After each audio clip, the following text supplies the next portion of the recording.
ایک یہ ہے کہ انویسٹرز میں مارکیٹ میں ہمارے جو بزنس مین ہیں صنعت کار ہیں یہ ایک تھوڑی سی کنسرن تھی کہ جیسے جیسے اب ایک یہ جو بات چیت چل رہی ہے کہ آئی ایم ایف کے پروگرام میں ہم دوبارہ جانے والے ہیں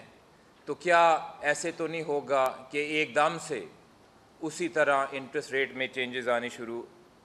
آ جائیں جیسے پہلے آتی تھی، یا کوئی اور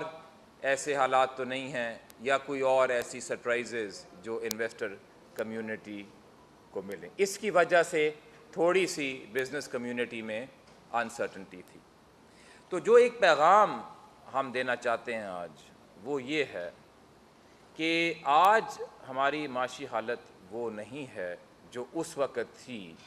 جب آئی ایم ایف کا پروگرام جون 2019 میں شروع کیا گیا تھا۔ آج ہماری معاشی حالت اس سے بہت بہتر ہے۔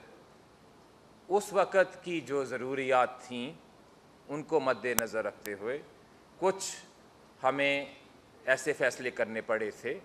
لیکن آج چونکہ ہمارے حالات بہت بہتر ہیں اور میں آؤں گا ان کی تفصیل بیان کرنے کے لیے، اس لیے آج ہمیں یہ کانفیڈنس ہے کہ ہم فارورڈ گائیڈنس دیں جس طرح کافی سارے اور سینٹرل بینک بھی فارورڈ گائیڈنس دیتے ہیں۔ تو اسی لیے مانیٹری پالیسی کمیٹی نے یہ اشارہ کیا ہے کہ مستقبل قریب میں جو شرح سود ہے وہ اس کو اسی لیول پہ دیکھ رہے ہیں جو آج ہے۔ اب یہ کیا وجہ ہے، کیوں یہ ہماری اسیسمنٹ ہوئی کہ ہم اب اس کانفیڈنس سے کہہ سکتے ہیں کہ ہماری جو معاشی حالات ہے پہلے سے اب اتنی بہتر ہو چکی ہے کہ ہم یہ فارورڈ گائیڈنس دیں؟ اس کی دو تین وجوہات ہیں، اور یہ کہانی شروع ہوتی ہے جب آپ دیکھ رہے ہوں گے کہ ایک وقت ایسا تھا کہ ایکسٹرنل ڈیفیسٹ کی وجہ سے، کرنٹ اکاؤنٹ ڈیفیسٹ کی وجہ سے نہ صرف جو ہے ایکسچینج ریٹ وہ ڈپریشیٹ ہو رہا تھا، گر رہا تھا، بلکہ جو ایک کرنٹ اکاؤنٹ ڈیفیسٹ تھا اس کی وجہ سے ریزروز بھی گر رہے تھے۔ اور آپ جانتے ہیں کہ یہ کرنٹ اکاؤنٹ ڈیفیسٹ جو ہے ایک زمانے میں سالانہ $19 بلین کا ڈیفیسٹ تھا۔ آج وہ جو کرنٹ اکاؤنٹ ڈیفیسٹ ہے وہ اس فسکل ایئر میں اب تک سرپلس میں۔ تو یہ جو ایک اتنی بڑی چینج آئی کرنٹ اکاؤنٹ ڈیفیسٹ میں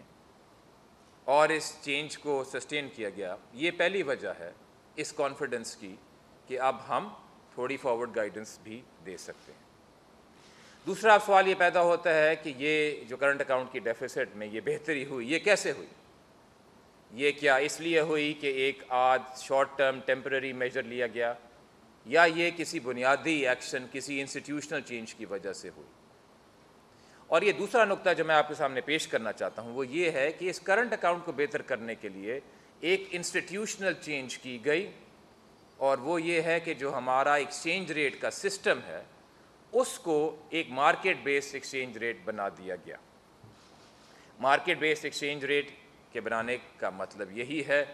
کہ جو سپلائی اور ڈیمانڈ ان کی کنسیڈریشنز کو ہم سامنے رکھیں گے۔ اس کا یہ مطلب نہیں ہے کہ اس کو بالکل ہی کھلا چھوڑ دیں اور فری فلوٹ کر دیں۔ اسٹیٹ بینک یہ اپنے پاس پاور رکھتا ہے کہ اگر ڈس آرڈرلی مارکیٹ کنڈیشنز ہوں تو وہ اس کو ایک آرڈرلی طریقے میں مارکیٹ کو واپس لے آئے۔ یہ جو ہم نے ٹرانزیشن کی مارکیٹ بیسڈ ایکسچینج ریٹ کی، یہ ہم نے مئی جون 2019 میں کی، اور مجھے ابھی بھی یاد ہے کہ اس کے بعد ایک پریس کانفرنس یہیں ہوئی اور ہمارے صحافیوں کے کافی سارے سوالات تھے کہ آیا یہ جو آپ نے ایکسچینج ریٹ کی ٹرانزیشن کی یہ ٹھیک چلے گی کہ نہیں چلے گی؟ آپ نے ڈالر کو کھلا چھوڑ دیا تو آپ ہمیں کیا گارنٹی دیں گے کہ یہ آسمان تک نہیں پہنچے گا؟ اسی آڈیٹوریم میں وہ سوالات آئے تھے۔ تو آپ دیکھیں کہ جس طرح ہم نے اس کو مارکیٹ بیسڈ بنایا، اور تب یہ ایکسچینج ریٹ تقریباً 162 163 پہ تھا، اور اس کو چھوڑا تو یہ آسمان پہ جانے کے بجائے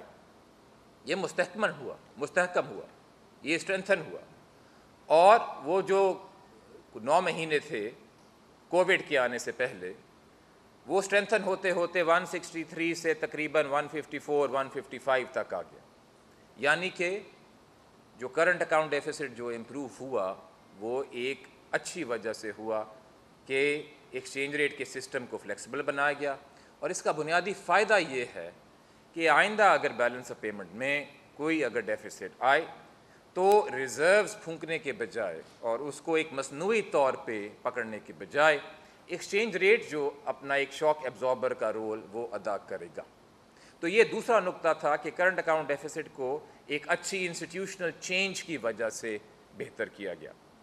اب تیسرا جو نقطہ ہے جس کی وجہ سے ہمارا کانفیڈنس بڑا ہے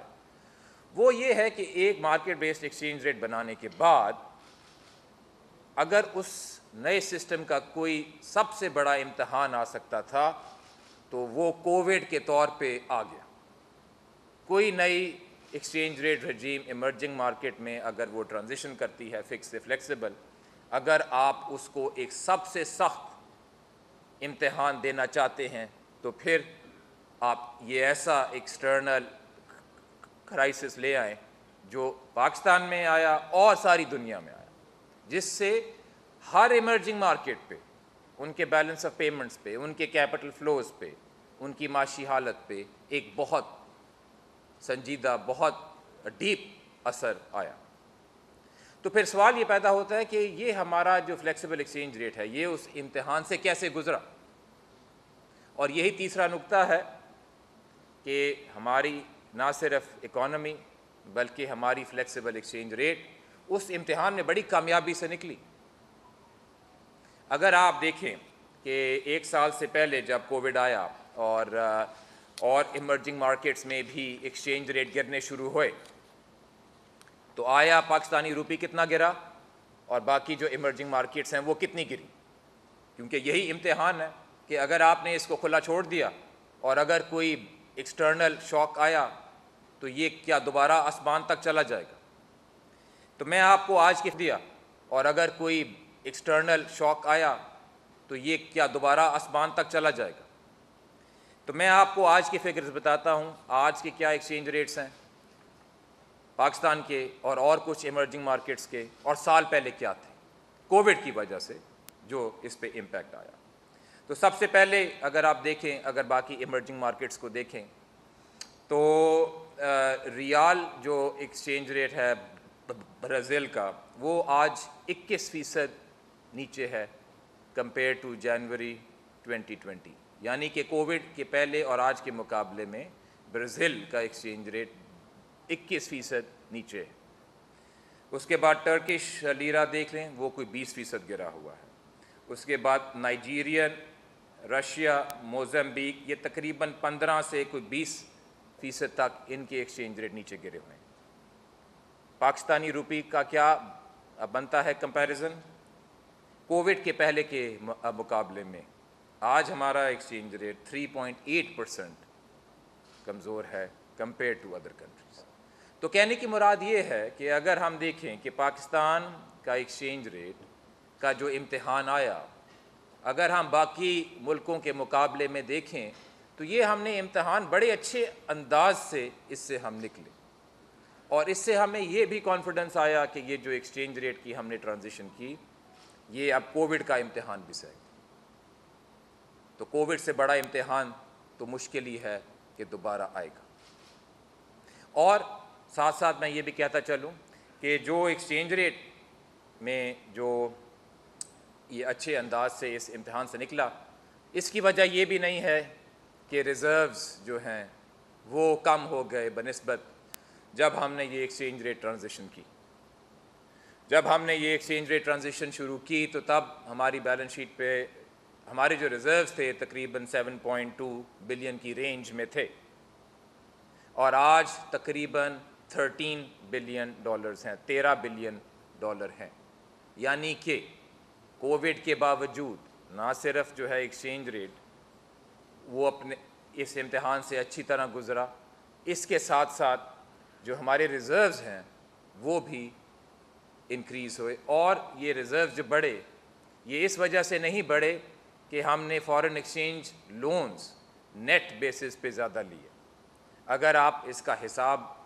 لگائیں، اور یہ ہم نے اپنی پریزنٹیشنز میں بھی اس کا بریک ڈاؤن دیا ہوا ہے کہ جب حکومت کوئی فورن لون لیتی ہے تو اس کی پروسیڈز ہمارے ریزروز میں جمع ہوتی، اور جب پچھلے لیے ہوئے قرضوں پہ انٹرسٹ اور ریپیمنٹ کرنی ہوتی ہے تو وہ بھی ہمارے ریزرو سے ہوتا ہے۔ تو اگر آپ ان دونوں کی نیٹ کنٹریبیوشن دیکھیں، ظاہر ہے ریزروز اگر آپ کہیں گے کہ فورن بوروئنگ کی وجہ سے بڑھے ہیں تو اسی وجہ سے بڑھ سکتے ہیں کہ اگر آپ نے جو نئے قرضے لیے وہ پرانے قرضوں کو ریٹائر کرنے سے بھی زیادہ تھے، یہ ایسا قطعاً نہیں ہوا۔ فورن بوروئنگ کی نیٹ کنٹریبیوشن زیرو تھی یا نیگیٹو تھی، یعنی کہ کہنے کی مراد یہ ہے کہ یہ جو ریزرو میں انکریز آئی نہ صرف ٹوٹل ریزروز میں آئی بلکہ نیٹ انٹرنیشنل ریزروز میں بھی یہ انکریز آئی۔ تو میں سمرائز کرنے کے لیے کہنا چاہوں گا کہ یہ دو تین چیزیں جو میں نے آپ کے سامنے پیش کیں، مانیٹری پالیسی کمیٹی کا آج یہ فیصلہ کہ انٹرسٹ ریٹس برقرار رہیں گے، نمبر 2 کہ مانیٹری پالیسی کمیٹی نے فارورڈ گائیڈنس بھی دی کہ جو مستقبل قریب میں مانیٹری پالیسی کمیٹی یہی دیکھ رہی ہے کہ انٹرسٹ ریٹس برقرار رہیں گے، اور آگے اگر جا کے جب اس میں کوئی چینج آئے گی تو وہ اس طرح نہیں آئے گی کہ جس طرح پہلے ایک دم سے یا بہت زیادہ انٹرسٹ ریٹ میں چینج آتی تھی، لیکن ایک آرڈرلی انداز میں وہ چینج آئے گی۔ اور اس میں جو ایگزیکٹ لینگویج ہے وہ مانیٹری پالیسی کی اسٹیٹمنٹ میں بھی ہے کہ یہاں پہ یہ لکھا ہوا ہے کہ monetary policy committee considered it appropriate to provide some forward guidance on monetary policy to facilitate policy predictability and decision making by economic agents. In the absence of unforeseen developments, the MPC expects monetary policy settings to remain unchanged in the near term. As the recovery becomes more durable and the economy returns to full capacity, the MPC expects any adjustments in the policy rate to be measured and gradual to achieve mildly positive real interest rates. تو کہنے کی مراد یہی تھی، یہ جو دوسرا نقطہ کہ اس میں ایک اچھے انداز میں آرڈرلی انداز میں اگر کوئی آگے چینج آئے گی تو آئے گی۔ اور تیسری چیز جو میں آپ کے سامنے پیش کرنا چاہتا تھا وہ یہ تھی کہ اس فارورڈ گائیڈنس کی دینے کی وجہ یہی تھی کہ آج جو ہمارے حالات ہیں وہ بڑے مختلف ہیں کہ جو پہلے تھے، جب انٹرسٹ ریٹ 13.25 پہ کرنا پڑا اور کچھ چیزیں کرنی پڑی، اور ان کی جو وجوہات تھیں وہ میں آپ کے سامنے پیش کرنا چاہتا تھا کہ کس طرح ہم نے کرنٹ اکاؤنٹ ڈیفیسٹ کو کم کیا، ایکسچینج ریٹ کی رجیم کو بدلا، اس کے بعد ایک امتحان آیا، اس سے گزرے، اور آج ہم یہاں کھڑے ہوئے ہیں کہ ہمارے ریزروز بھی بڑھے ہوئے ہیں اور ایک ایکسچینج ریٹ بھی اچھے انداز سے مارکیٹ بیس پہ چل رہا ہے۔ آخر میں آپ کے سوالات لینے سے پہلے میں صرف ایک چیز کی طرف اشارہ کرنا چاہوں گا کہ دیکھیں ہماری جو لاسٹ پریس کانفرنس ہوئی تھی وہ ہوئی تھی جولائی میں، میرا خیال ہے سپٹمبر میں ہوئی تھی، اور اس کے بعد سے وہ آپ کو وقت یاد ہوگا کہ ابھی ہم پہلی ویو جو آئی تھی کووڈ کی اس سے ابھی ہم ریکوری کی طرف شروع ہی ہوئے تھے، اور میں تھوڑا سا ذکر کرنا چاہوں گا کہ آج ہم کہاں کھڑے ہوئے ہیں۔ اور اسٹیٹ بینک نے جو کووڈ میں اپنے بزنس مین کو اور اکانومی کو سپورٹ کرنے کے لیے کچھ اقدامات کیے، کچھ سٹیپس لیے، وہ کیا تھے اور ان کا نتیجہ کیا نکلا، یہ ہم نے اپنی پریزنٹیشنز میں بھی بتایا ہوا ہے، اور جو ہماری ویب سائٹ ہے اس میں بہت ٹرانسپیرنٹلی یہ سارے نمبرز لگائے ہوئے ہیں اور ہر ویک یہ نمبر اپ ڈیٹ ہوتے رہتے ہیں۔ تو صرف میں مختصر طور پہ کہوں گا کہ کووڈ کے رسپانس میں 4-5 چیزیں تھیں۔ سب سے پہلے جو شرح سود کو ہم نے کٹ کیا، ایمرجنگ مارکیٹس میں ماسوائے ارجنٹینا جہاں پہ ایک بہت ہی ڈیپ ساورن ڈیٹ کا ایشو بنا ہوا تھا، ایمرجنگ مارکیٹس میں سب سے زیادہ انٹرسٹ ریٹ کٹ، اور جس رفتار سے کٹ کیے گئے وہ پاکستان میں ہی کیے گئے۔ اگر آپ ان ملکوں کو بھی لے لیں جس میں انٹرسٹ ریٹ 10% سے زیادہ تھے، ڈبل ڈیجٹ تھے، اس سب سیٹ میں بھی سب سے تیزی سے کمی پاکستان میں کی گئی۔ دوسری چیز جو ہم سب سے پہلے ایک پیکیج لائے روزگار کو بچانے کے لیے، کہ جو بزنس یہ کمٹمنٹ دے گی کہ وہ اپنے ورکرز کو لے آف نہیں کرے گی تو اس کو ایک کنسیشنل ورکنگ کیپٹل ملے گا، سستے قرضے پہ انٹرسٹ ریٹ ملے گا۔ یہ روزگار پے رول فائنینسنگ اسکیم تھی، اور اس میں 238 بلین روپیز جو ہے 238 تقریباً 240 ارب روپے کنسیشنل لینڈنگ کے بینکس کے تھرو دیے گئے کہ روزگار بچے، اور اس میں سے جو 50% جو بینیفیشریز تھے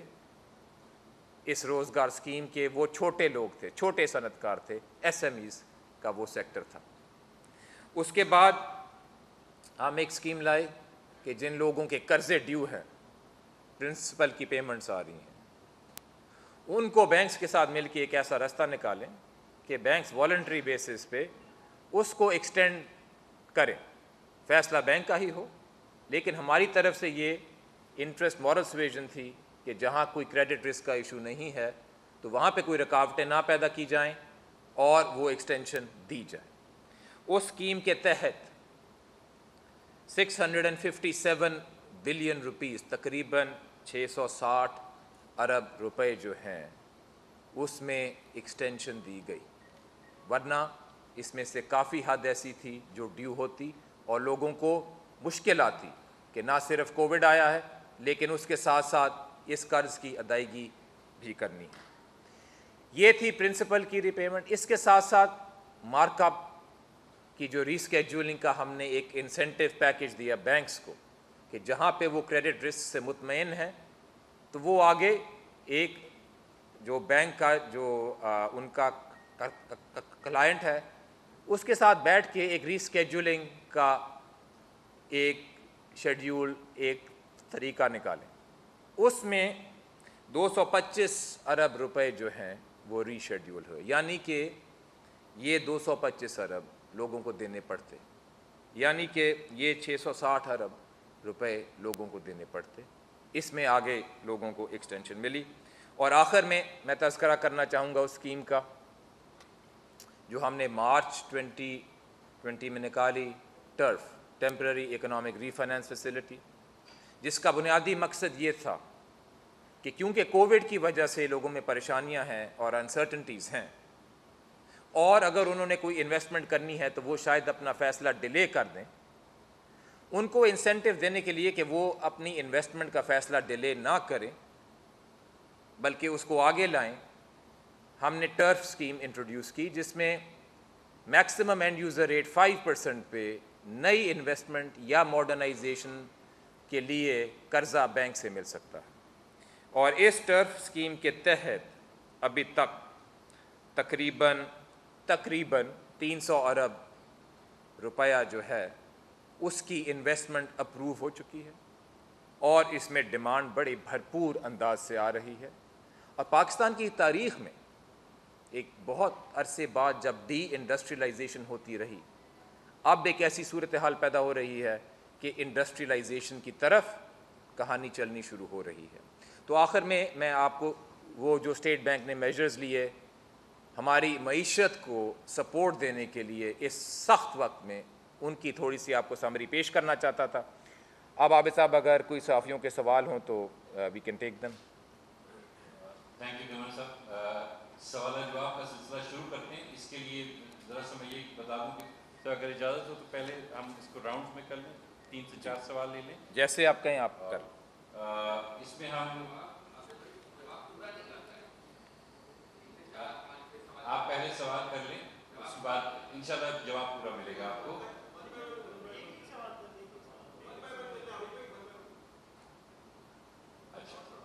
اچھا، چونکہ ہمارے کچھ ساتھی جو ہیں وہ آن لائن یہاں موجود ہیں تو ان سے میں درخواست کروں گا کہ اگر انہوں نے کوئی سوال پوچھنا ہے تو وہ اپنا ریز یور ہینڈ کا فیچر استعمال کریں۔ ہم کچھ سوال آن لائن لیں گے اور کچھ سوال یہاں پر جو حضرات موجود ہیں ان سے ہم لیں گے۔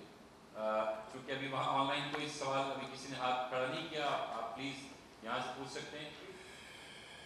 جی اشرف، آپ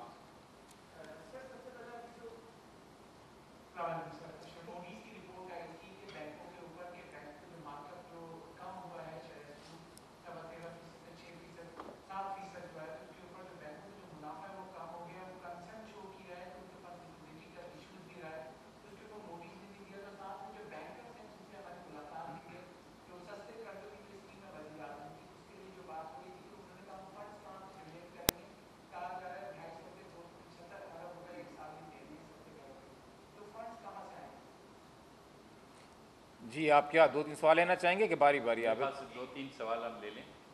اور اس کے ساتھ جواب دیتے ہیں. یہ آن لائن کاشف حسین، یہ آپ لے لیں. آپ سے درخواست ہے کہ آپ کا سوال پوچھیے.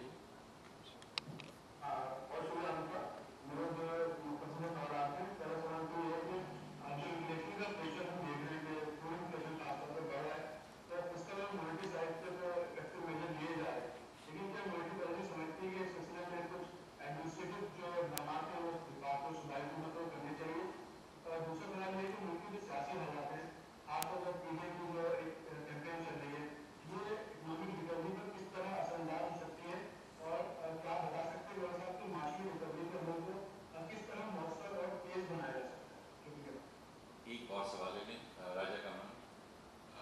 گورنر صاحب، راجہ کامران ڈیوٹی سے آپ کی جو پالیسیز ہم نے دیکھی ہیں وہ خاطر خواہ نتائج، آپ تو کہہ رہے کہ نتائج آئے ہیں مگر وہ خاطر خواہ نتائج نہیں آئے، کیونکہ اگر آپ اس کو ریئل ٹرم میں دیکھیں تو وہ نتیجہ نظر آتا ہے، مگر آپ اس کو اگر ہالسٹکلی پوری معیشت پر دیکھیں تو اس کے جو نیگیٹو اثرات ہیں وہ ہمیں نظر آتے ہیں. ہم نے اپنی روپی کو ڈپریشیٹ کیا تاکہ ہماری ایکسپورٹس بڑھ سکیں، ایکسپورٹس تو نہیں بڑھی مگر مہنگائی بڑھ گئی. مہنگائی کو کم کرنے کے لیے ہم نے انفلیشن جو ہے وہ سب سہارن افریقن کنٹریز کے برابر لے گئے تھے، 13% پر لے آئے. وہ اس سے جو ہے ہماری مہنگائی تو کم نہیں ہوئی مگر ہوا یہ کہ ہماری جو لارج اسکیل مینوفیکچرنگ تھی وہ نیگیٹو چلی گئی ہے. اس تمام کا راؤنڈ آف آپ کہہ رہی تھی ہمارا کرنٹ اکاؤنٹ جو ہے وہ سرپلس ہو گیا، مگر ہمارے کرنٹ اکاؤنٹ سرپلس ہونے کی وجہ جو چیز تھی کہ تحصیلات تھیں اور جو ہم نے کر کیا تھا جو اپنی انڈسٹریز کو، آپ دیکھ رہے ہیں کہ جیسے ہی انڈسٹریز میں کام کرنا شروع کیا ہے تو آپ کی جو پالیسی تھی وہ دوبارہ نیگیٹو ہو گئی ہے اور جو کرنٹ اکاؤنٹ تھا وہ دوبارہ ڈیفیسٹ پہ آ گیا ستمبر میں. تو یہ جو آپ کی پالیسی تھی اس نے جو معیشت کو نقصان پہنچایا، انٹرنل اکانومی کو تباہ کیا، لارج اسکیل مینوفیکچرنگ کو تباہ کیا، ملازمتوں کے جو مواقع تھے وہ ختم ہوئے ہیں معیشت سے، جو پیداواری عمل تھا معیشت سے وہ ختم ہوا ہے، جو ریل اکانومی تھی وہ اس وجہ سے بیٹھ گئی ہے. اس تمام صورتحال پہ آپ کیا کہیں گے؟ چلیں ابھی یہ سوال لے لیں، اس کو ریورس آرڈر میں لیتے ہیں. جو ہمارے دوست کا سب سے آخر میں جو آیا سوال، تو اس کا تو ایک بڑا ہی مختصر سا جواب دے سکتے ہیں، اور وہ یہ ہے کہ جو ایل ایس ایم کی جو سب سے ریسنٹ ریڈنگ ہے وہ 14.5% کی گروتھ ہے. اس سے پہلے جو ریڈنگ ہے اکتوبر کی وہ 7.4% کی گروتھ ہے. اس سے پہلے جو ہے وہ 8.3% کی گروتھ ہے. اور اگر آپ ایل ایس ایم کی انڈیکس کو دیکھیں تو اب جو فسکل ایئر 19 میں ایوریج لیول پہ تھی اس سے بھی آگے نکل گئی ہے. ایل ایس ایم میں جو کمی آئی اگر آپ اس کو خود پلاٹ کریں گے تو آپ دیکھیں گے خود ہی کہ یہ مارچ 2020 میں آئی جب کووڈ آیا، اور اس سے پہلے جو بزنس کانفیڈنس کے انڈیکیٹرز تھے وہ بہتر ہو رہے تھے.